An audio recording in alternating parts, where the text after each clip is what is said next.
Hotel के second floor पर supervisor Bob Vinson रात की ड्यूटी दे रहा था। तभी उसे कॉरिडोर में एक अजीबो गरीब दिखने वाली मशीन नजर आती है जो थोड़ी देर पहले तक यहाँ मौजूद नहीं थी। होटल का ये फ्लोर जो एम्प्लॉयज के लिए डेडिकेटेड था, रात के इस वक्त यहाँ पर इस अजीब मशीन को देखकर सुपरवाइजर को कुछ गड़बड़ महसूस होने लगी। ये एक मेटेलिक बॉक्स था जिसके ऊपर एक दूसरा छोटा बॉक्स कनेक्टेड था और इसके सामने वाला हिस्सा अजीब कंट्रोल पैनल की तरह दिख रहा था। कंट्रोल पैनल में टोटल 28 स्विचेस थे जिन पर नंबरिंग भी हो रखी थी। तमाम स्विचेस नीचे की तरफ थे सिवाय स्विच नंबर 23 के। इस वक्त सुबह के 6:30 बज रहे थे और ये वाकया है नेवाडा के हार्वीज लेक टाहाउ होटल एंड कसिनो का, जो अगले 24 घंटों में नेशनल न्यूज की हेडलाइंस बनने वाला था। बॉब विंसन के लिए हैरानी की बात सिर्फ ये अजीब मशीन ही नहीं थी। वो तकरीबन पूरी रात ही ड्यूटी पर था, लेकिन उसे कॉरिडोर में किसी मशीन रखने की आवाज सुनाई नहीं दी। जिस किसी ने भी ये मशीन यहाँ छोड़ी थी उसने इसको लकड़ी के 4 गुटकों के ऊपर रखा था। ये गुटके कॉरिडोर के कारपेट में अंदर धसे हुए थे, जिससे ये जाहिर हो रहा था कि ये मशीन काफी भारी है। इस वाक़ये को और भी ज्यादा अजीब बनाने वाली बात यह थी कि जहां ये मशीन रखी गई उसके आसपास के दरवाजों के तालों को किसी ने सुपर ग्लू डालकर नाकारा बना दिया था। बॉब विंसन अभी इसी कश्मकश में था कि उसे मशीन के बराबर में एक एनवलप पड़ा मिलता है जिस पर लिखा था to the Harveys management. Harveys Lake Tahoe American state Nevada में एक जाना माना कसिनो और होटल है। जिस वक्त की हम बात कर रहे हैं उस वक्त ये 11 स्टोरी बिल्डिंग थी जिसमें 197 रूम्स भी थे। बिल्डिंग के सेकंड फ्लोर पर मौजूद बॉब विंसन को जब एनवलप मिला तो वो भागता हुआ सिक्योरिटी को बुलाने गया। बाद में पुलिस और फायर डिपार्टमेंट को भी बुलवा लिया गया।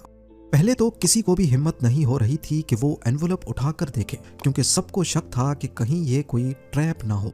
बाद में एक झाड़ू की मदद से इसे हिलाकर देखने के बाद उसे खोला गया। इस लिफाफे में टोटल 3 पेजेस का एक डॉक्यूमेंट मिला जिसको टाइपराइटर से टाइप किया गया था। सबसे ऊपर एक हेडलाइन में लिखा था warning for hotel management and bomb squad.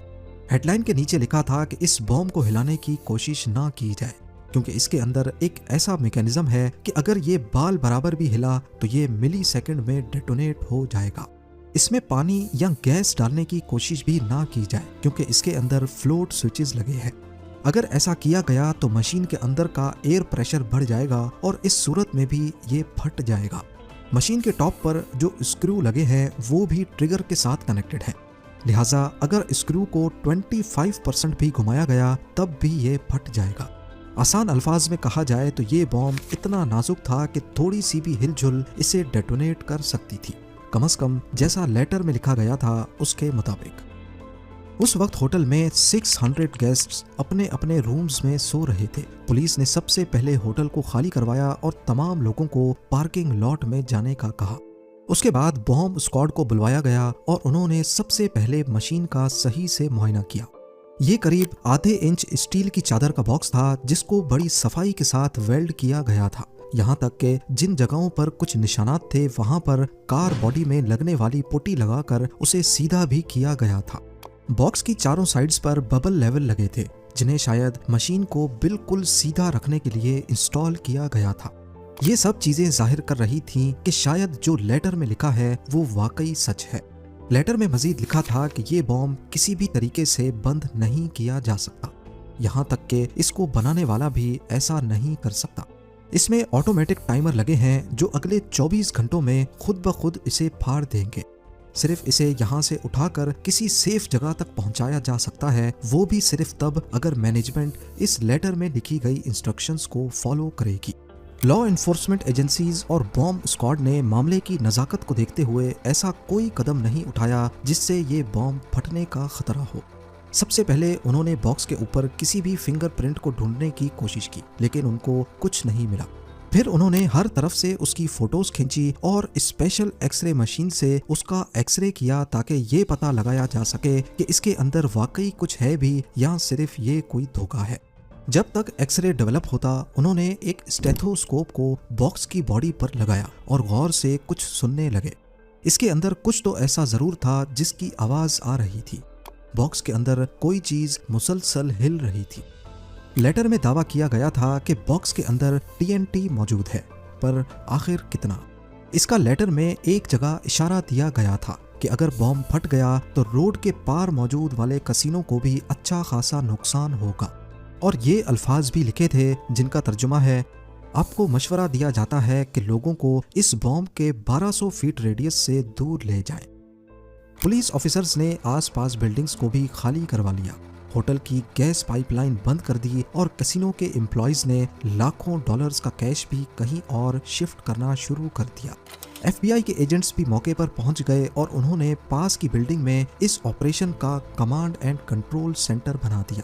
Police और लॉ एनफोर्समेंट एजेंसीज के चेहरे चीख चीख कर बता रहे थे कि मामला जितना दिख रहा है उससे भी ज्यादा सीरियस है। पर आखिर जिसने भी ये बॉम्ब यहाँ रखा था उसकी डिमांड्स क्या थी।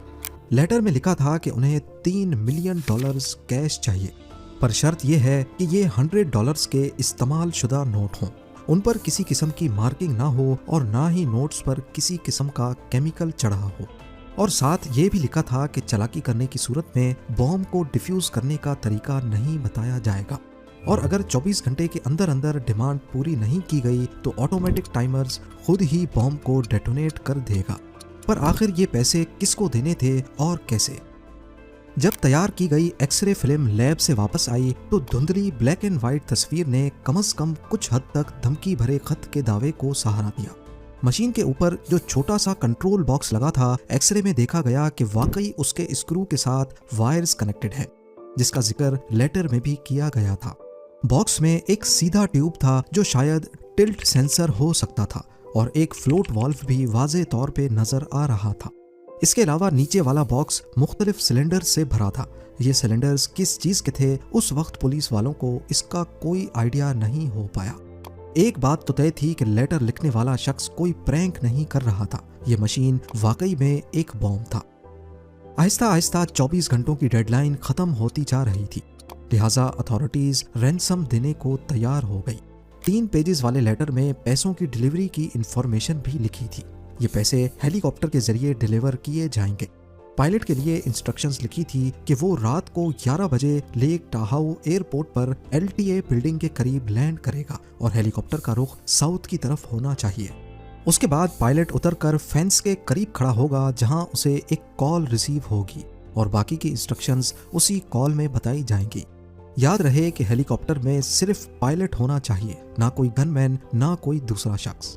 ये काम अंजाम देने के लिए जो कुक नामी एजेंट ने FBI का हेलीकॉप्टर स्टार्ट किया। हेलीकॉप्टर में $3 मिलियन कैश रखा गया, पर ये सारे जाली नोट थे, और एक गनमैन को भी हेलीकॉप्टर में पायलट की सीट के पीछे छुपा दिया गया। गनमैन को इंस्ट्रक्शंस दी गई थी कि चाहे कुछ भी हो जाए उसको FBI एजेंट जो की हिफाजत करनी है। रात को ठीक 11 बजे FBI के एजेंट ने बताई हुई जगह पर लैंड किया और उतरकर फेंस के पास खड़ा हो गया। थोड़ी ही देर में फेंस के पास लगे फोन बूथ की घंटी बजती है। एजेंट ने फोन उठाया तो दूसरी तरफ से एक शख्स बोला कि फोन बूथ की टेबल के नीचे एक लेटर है, वो उठाकर पढ़ लो। अगली तरफ जो भी था काफी चालाक था, वो पब्लिक फोन पर 5 सेकंड से ज्यादा भी फोन पर नहीं रहना चाहता था, क्योंकि कॉल जितनी लंबी होगी उसके ट्रेस होने के चांसेस बढ़ जाते हैं। ये नया लेटर पायलट के नाम लिखा गया था। इसमें लिखा था कि सबसे पहले हेलीकॉप्टर की तरफ जाओ और अंदर एक फ्लैश लाइट जलाकर हेलीकॉप्टर का कोना कोना दिखाओ। भूलना मत कि हम तुम्हें देख रहे हैं। उसके बाद टेक ऑफ करके हाईवे 50 की तरफ जाओ। ठीक 15 मिनट के बाद तुम्हारे राइट हैंड साइड पर जंगल में तुम्हें एक स्ट्रोब लाइट नजर आएगी। स्ट्रोब लाइट के पास साउथ की तरफ फेस करके लैंड करना, वहां तुम्हें दरख्त पर लटका हुआ एक दूसरा लेटर मिलेगा। पायलट ने ठीक वैसा ही किया। बड़ी चालाकी से हेलीकॉप्टर का कॉकपिट रोशन करके ऐसे दिखाया कि गनमैन नजर ना आ सके, और टेक ऑफ करके ठीक उसी पॉइंट पे पहुंचा जहां उसको स्ट्रोब लाइट नजर आनी थी। लोकेशन पर पहुंचने के बाद पायलट को दूर दूर तक कोई स्ट्रोब लाइट नजर नहीं आती। अगले 1 घंटे तक वो वहीं गोल चक्कर काटता रहा, लेकिन अंधेरी रात में जंगलात के बीच कोई हिलजुल नहीं थी। लिहाजा वो वापस एयरपोर्ट पर आकर लैंड कर गया। बाद में उनको मालूम पड़ा कि वो इंस्ट्रक्शंस सही से नहीं पढ़ पाए, और जिस जगह उनको असल में जाना था वो वहां से मीलों दूर थे। इंस्ट्रक्शंस देने वाले को मैसेज भेजने के लिए टीवी पर खबर चलाई गई कि इंस्ट्रक्शंस में लोकेशन को लेकर कुछ कंफ्यूजन है। जिस शख्स ने ये सारा गेम प्लान किया था, जब उसको मालूम पड़ा कि पुलिस अभी भी उनको पैसे देने के लिए तैयार है, तो उसने पुलिस स्टेशन में फोन किया और कहा कि हार्वीज होटल में पड़ी मशीन का स्विच नंबर 5 ऊपर की तरफ कर दो और अगली फोन कॉल का वेट करो। शायद वो नया प्लान बनाने के लिए कुछ टाइम खरीदना चाहता था, तभी उसने डमी स्विच को ऊपर करने का कहा। पर अब बहुत देर हो चुकी थी। इस वक्त सुबह के 6:40 हो रहे थे, यानी बॉम्ब को होटल में पड़े अब 24 घंटों से ज्यादा हो चुके थे। पर डेडलाइन खत्म होने के बाद भी ये फटा नहीं था। ये एक पॉजिटिव बात थी। उधर कमांड एंड कंट्रोल सेंटर में मौजूद FBI, पुलिस, बॉम्ब स्क्वाड और फायर डिपार्टमेंट की टीम्स का अंदाजा था कि इस बॉक्स में ज्यादा से ज्यादा 1000 पाउंड्स का TNT हो सकता है। वो सारी कैलकुलेशंस करके बैठे थे कि अगर इसको यहीं होटल में फाड़ा जाए तो बिल्डिंग के पिलर्स को नुकसान नहीं होगा, ज्यादा से ज्यादा फ्लोर के इंटीरियर को नुकसान होगा। लिहाजा उन्होंने बॉम्ब के बराबर में एक छोटा बॉम्ब कंट्रोल बॉक्स के साथ फिट किया। प्लान ये था कि ये प्लास्टिक बॉम्ब फटते ही कंट्रोल बॉक्स को नाकारा बना देगा और ऐसे शायद TNT डेटोनेट ना हो सके। सारी तैयारी मुकम्मल हो चुकी थी। आसपास की बिल्डिंग्स को खाली करवाया गया और बॉम्ब को फाड़ने की तैयारी की गई। इस वक्त 27 अगस्त दोपहर के 3:45 हो रहे थे। पूरा हजूम 1 किलोमीटर दूर खड़ा ये मंजर देख रहा था और न्यूज़ आउटलेट्स इस मंजर को रिकॉर्ड कर रहे थे। इतने में फायर इन द होल की आवाज आई और रिमोट कंट्रोल का बटन दबा दिया गया। कॉरिडोर में पड़ी मशीन झटके की वजह से डेटोनेट हुई और बॉम्ब ब्लास्ट हो गया। पर जैसा लेटर में लिखा गया था, इसके अंदर TNT नहीं था, बल्कि बाद में चेक करने पर मालूम पड़ा कि इसमें डायनामाइट था, जिसका धमाका TNT के मुकाबले में काफी कम होता है। पर आखिर ये बॉम्ब रखने वाला शख्स था कौन? इन्वेस्टिगेशन में मालूम पड़ा कि हार्वी होटल एंड कसिनो में बॉम्ब प्लांट करने वाला शख्स 58 इयर्स का जॉन बिर्गीस था और उसके दोनों बेटे उसकी इस काम में मदद कर रहे थे। वो इसी कसिनो में अपनी जिंदगी भर की जमा पूंजी गवा चुका था और तभी उसने होटल के मालिक से पैसे निकलवाने के लिए ये सारा प्लान बड़ी चालाकी से बनाया। बाद में मालूम पड़ा कि जॉन बिर्गीस का प्लान कैश समेत हेलीकॉप्टर को ही चुराना था। अगर पायलट उस लोकेशन पर पहुंच जाता और वो नया एनवेलप ढूंढने जंगल में उतरता तो पीछे से जॉन बिर्गीस के बेटे वो हेलीकॉप्टर लेकर फरार हो जाते, एक ऐसी लोकेशन पर जहां उन्होंने अपनी गाड़ी पहले से पार्क रखी थी। जॉन बिर्गीस को 20 साल की कैद सुनाई गई, जबकि उसके बेटों को पुलिस की मदद करने के बदले में माफ कर दिया गया।